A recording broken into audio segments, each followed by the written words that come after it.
Oh, I want to stop now.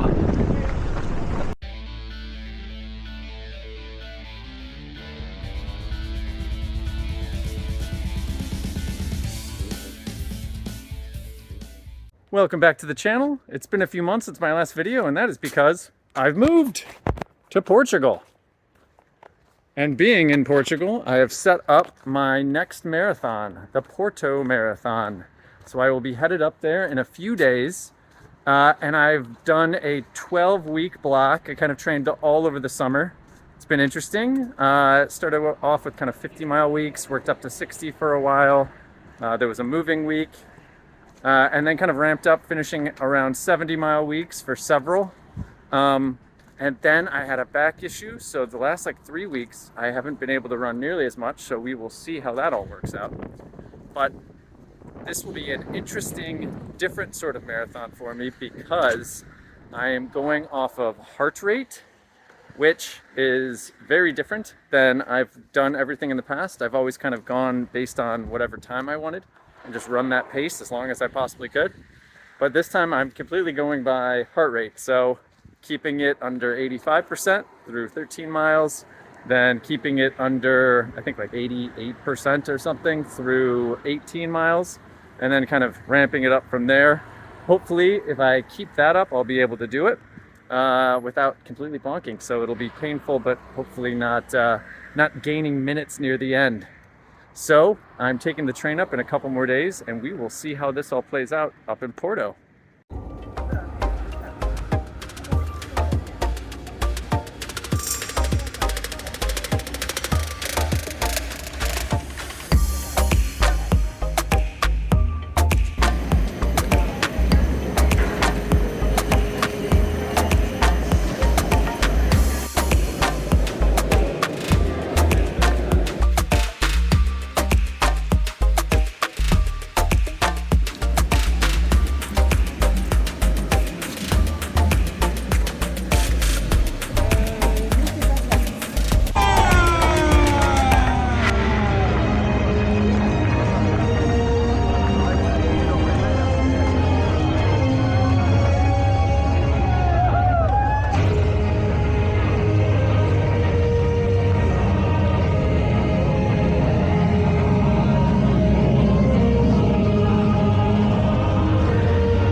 Way behind.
Through 5K, heart rate way too high, but finally coming down. Let's go.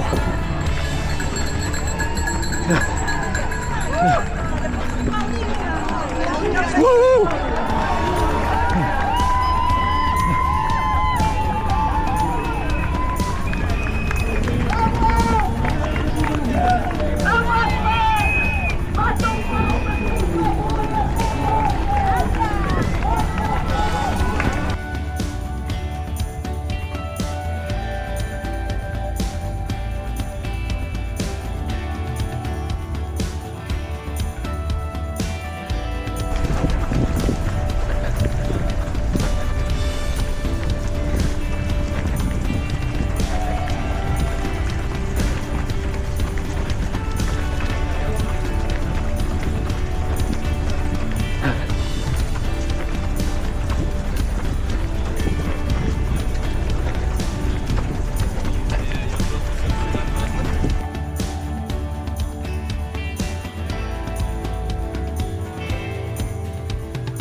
like 7 miles in, maybe 6.5. Feeling decent. Heart rate still a touch high.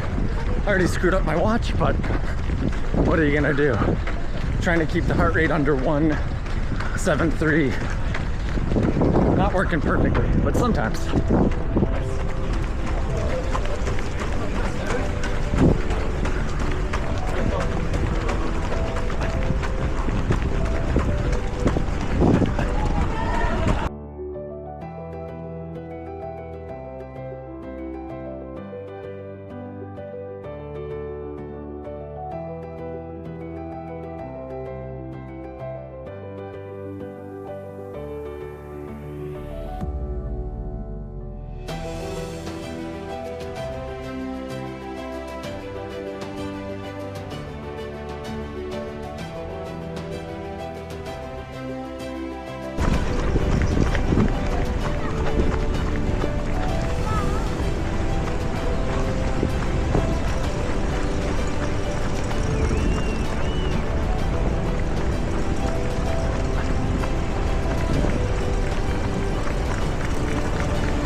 Okay, 17.3 miles.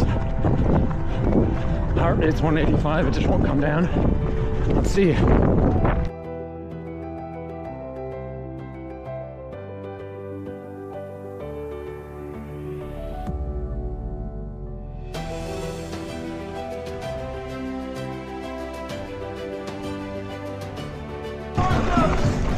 ¡Acelerar!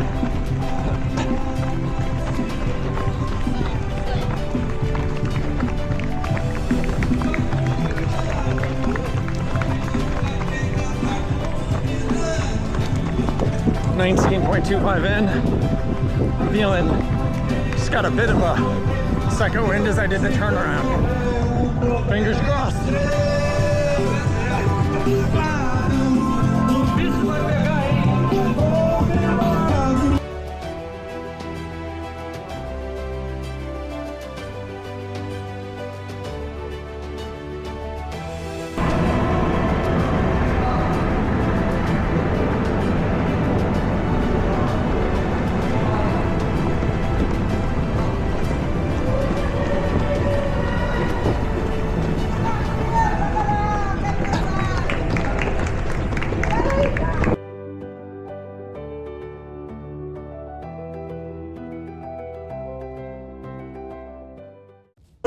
Me toca el rápido ahora.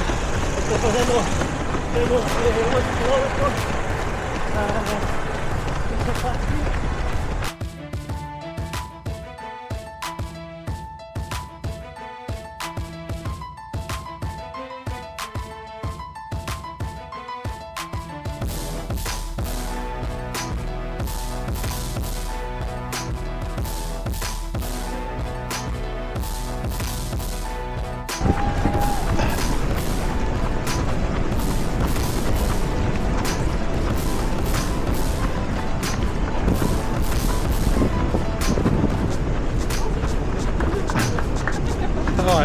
now.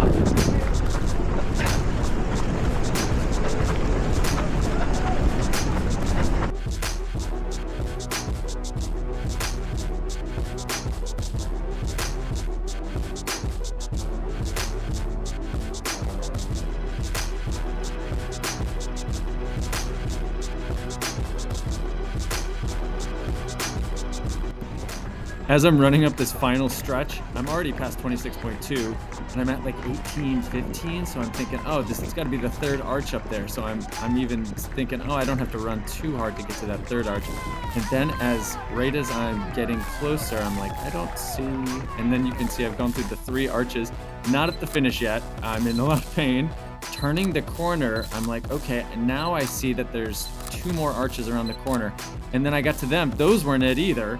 Now I'm at this arch and I'm smiling. I've realized, oh my God, it's so far ahead. I kick it into high gear as hard as I can, realizing how close it's gonna be. Hard sprint finish, see what I can get, leave it all out there, get there, cross the finish line, immediately kind of collapse there on the ground. Guy comes over and helped me. And here's how it is laid out. You can see 4, 5, 6, 7, 8, 9, 10, 11, 12 arches to get to the final arch. So that's the way they've laid that out. And here's me getting helped off by this kind medical service worker that's at the end of the marathon. Well, I'm back on the outskirts of the Lisbon hills here. Overall, I think it went really strong, about as well as could be expected. My pacing strategy overall, I think, worked really well for me. I went out. There was a huge debacle at the beginning where I could not find the start, and me and another guy were jumping fences left and right in order to even find where to go to start. So started behind a lot of kind of 340 people and was way behind the 330 pacer. But once I was able to bring my heart rate down a few miles in, I managed to hold on to that for like 16-ish miles. And then at 16, let my heart rate kind of drift up to like 184, 185 with a max of 202. And surprisingly, I was able to pretty much hold that. And then I think I hit about 190 at about 26 miles. And then finished off with a sprint and a 3:20.00, which is going to haunt me a little bit. I think I could have eked out a second out of that and crept into the teens, but either way, it was about as good as could be expected. Overall, going into the race course and some of the pros and cons if you're considering Porto for next year, I think the race course itself is really strong. In terms of flatness, when I told people I was running Porto, they all assumed, oh, that must be so hilly, because the city itself is super hilly. And I was walking around going, oh my gosh, this is going to be horrible. But the elevation is about 170 meters, 545 feet, which is roughly equivalent to Paris. It's maybe like 10-15% more than London. So it's not very hilly. There are some strategically placed hills though, like right at the very end, there's 2 different little climbs that you're doing when you're over 26 miles. So that was interesting, but beautiful scenery. Weather, at least this year, was great. And I think in most years it's pretty solid. Wind, I think we had amazing low wind, but I think even in other years, you're going to be somewhat blocked from a lot of the wind, and the wind is going to be potentially behind you in the final bits of the race. So that's really strong. I saw people complain about cobblestones in the past. I would say there was maybe 5% of the course was cobblestones, maybe a little over a mile. It was a little bit in the old town, and then also there was cobblestones kind of in some of the traffic circles as you were going. So 2 places that you potentially would look at for cobblestones, but overall, not a massive amount of the course was cobblestones. I think the size of the race is pretty great. It's big, but not huge. I saw in previous years, they had up to 7,500 in the marathon itself. But the year I was there, this year, 2025, I think it was about 5,000. They keep claiming 15,000, but I think that includes like 2 other races, especially the 10K. So a lot of those people. So it's big, but you're not just crushed in a wave of humanity. I think the support overall on the course, really strong. People in a lot of the places. And then the scenery is great. So you're looking around, and that's obviously going to help pass some time watching the waves crash. So that's nice. The water, and I didn't take anything else from the support stations, but the water was well placed, and I love that they still have bottles.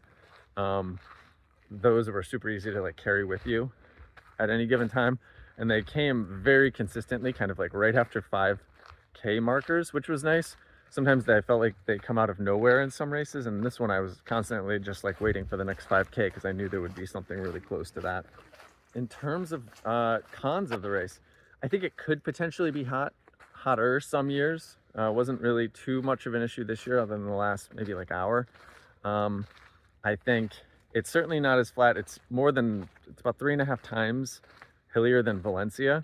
So if you're looking for the flattest course in the world, it's not quite that. But I feel like it's not so steep at any given time that it's crushing you, and it's not so steep on the declines that it's wasted. Like you're not having to slow yourself down because it's such a steep decline in those areas. You're able to kind of use the declines, which is nice. I would say in future years they should potentially put out signs that are like 400 meters left, 300 meters left, so people are a little bit more aware as they're finishing up where the actual finish line is. So that was the Porto Marathon. I think it went pretty well, but I feel like there's definitely 10 more minutes in my legs somewhere out there. So subscribe to see where I decide to go next.